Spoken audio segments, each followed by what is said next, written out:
Hey everybody, I'm Mary, and this is my simple cottage life.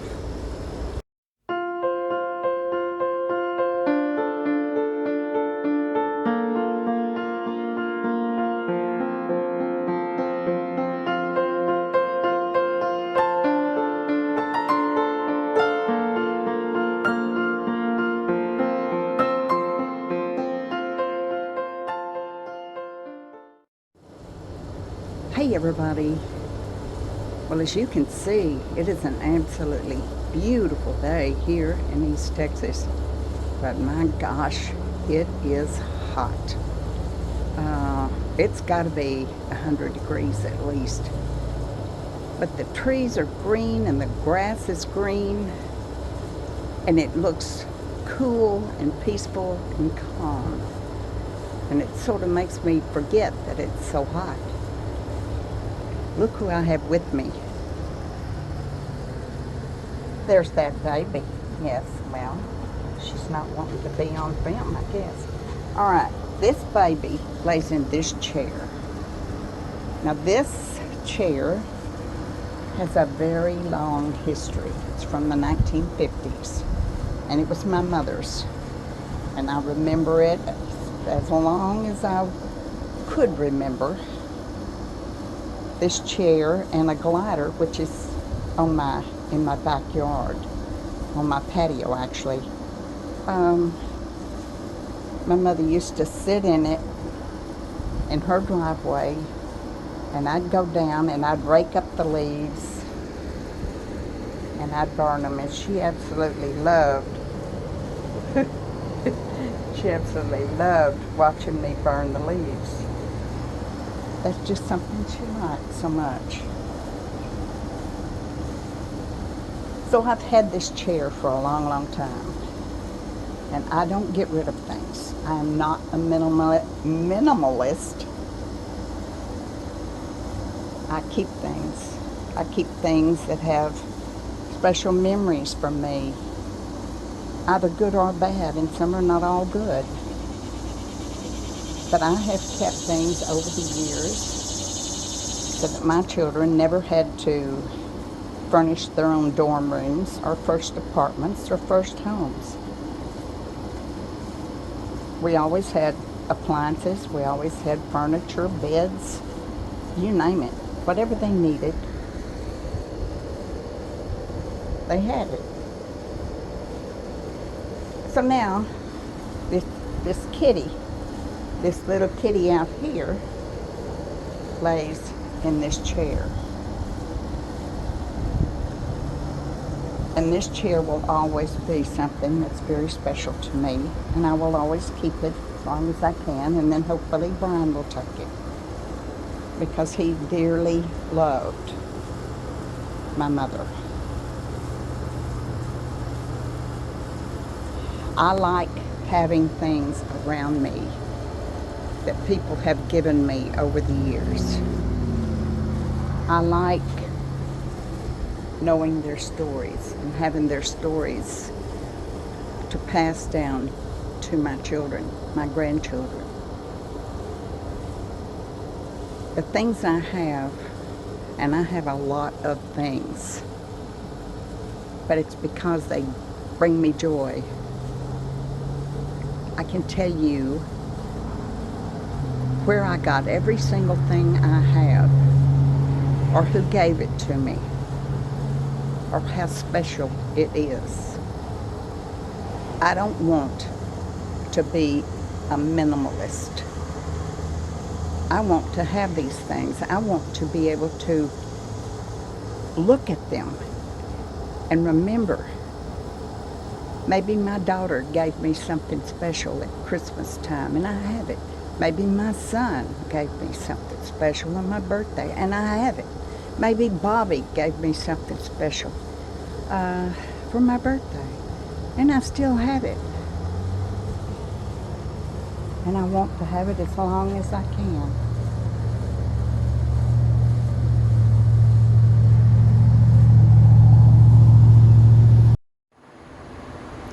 So now, here we are on the patio, and I've got the fans going for my cats.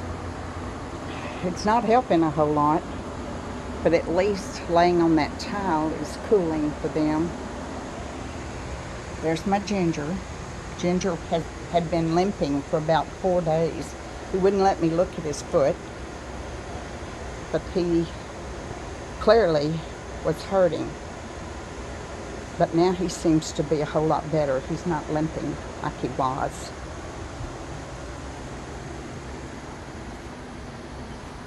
Hi, my sweetheart. Hi, my beautiful boy. I love you so. I'm going to step over you. Okay. I'm going to step over you. I didn't get to work out here much today. It was just way too hot for me, and I think I'm tired. I think I just need a couple of days to rest a little bit. And I'll get back to doing it, because now, I'll show you. Now I've got cardboard down and I'm pulling weeds, and I'm going to take my black mulch and go all the way up with it. All the way to there, at least. And then I'm going to use my little white picket fencing and go around this. This is the rose that Darlene gave me, and I love it. It hasn't, no buds on it, but it sure is growing nicely. These are the 4 o'clocks that Brian just pulled up out of the ground and handed me, and they're doing well. They're spreading out. Here's the glider to the chair. And one day I hope to be able to sand it down and paint it, and that's what I'm going to do to the chair. I'm going to paint it. I've decided to paint it pink. It goes with my pink front door.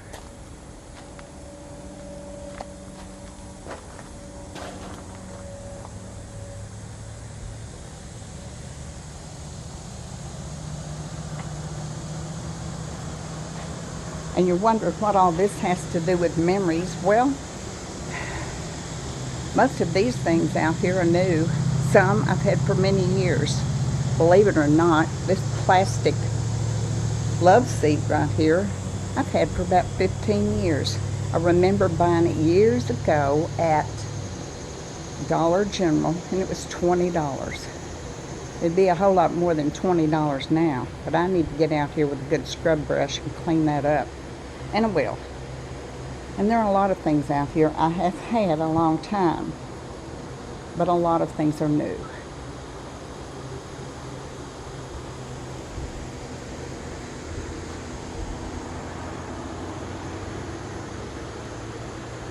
And I can't wait to see that glider all cleaned up and painted a pretty color under that purple umbrella. And purple was my mother's favorite color. So I gotta think, do I want to paint the glider purple? Or is that too much purple over there? I don't know. I'm sure I'll figure it out. And I'm sure I've told you this before, but this is the sink from my childhood home in my mother's house, where I grew up, where my children grew up.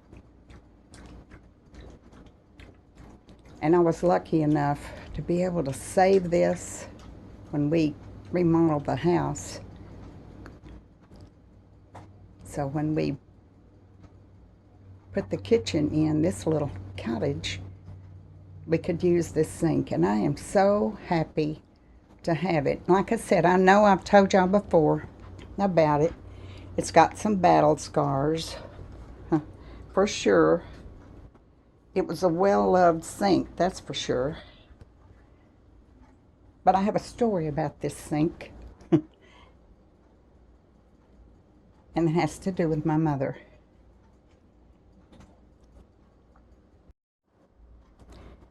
My mother had cancer.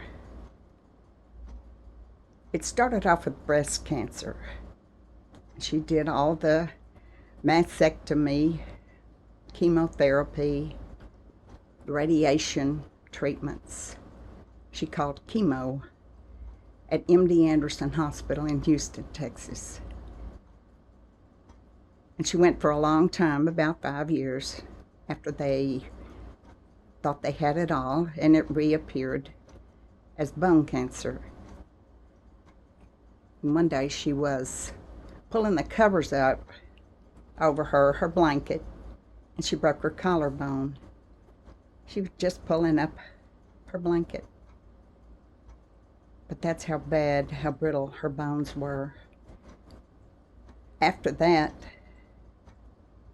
it went to brain cancer. And we all knew that there's not going to be many more years after that. Well, one day, I was taking care of my mother because I was her caregiver. I took her food to her. I helped her bathe. I helped her, you name it, I did. I did the same thing for her that I did for Bobby. And one day, I had taken her breakfast and set her tray down. And I turned to walk back to the kitchen, and I was right in the bedroom door. And she said, "I love you, Mary." And I stopped in the door, just stopped. I didn't turn around. I didn't say a word. I walked into the kitchen, and I just leaned against this old sink, and I cried. That is the first time in my 30-plus years that I ever remember hearing my mother say, "I love you."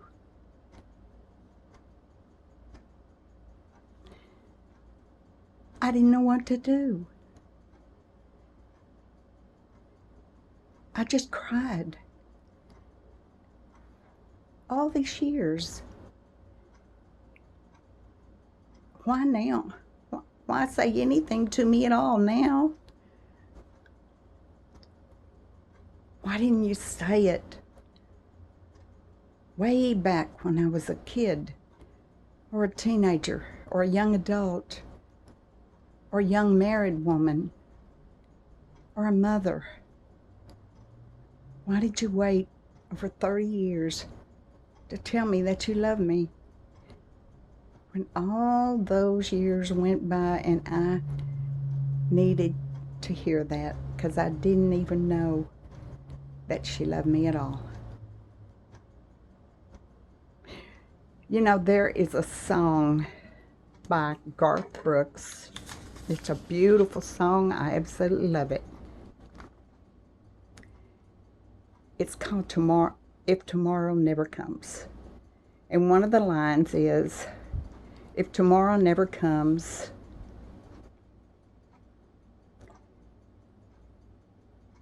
and I never waken in the morning, is the love I gave you in the past gonna be enough to last if tomorrow never comes?"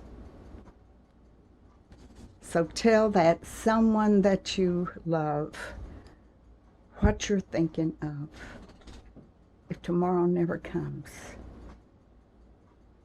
Don't wait. Do it now. You have no idea what it might mean to them.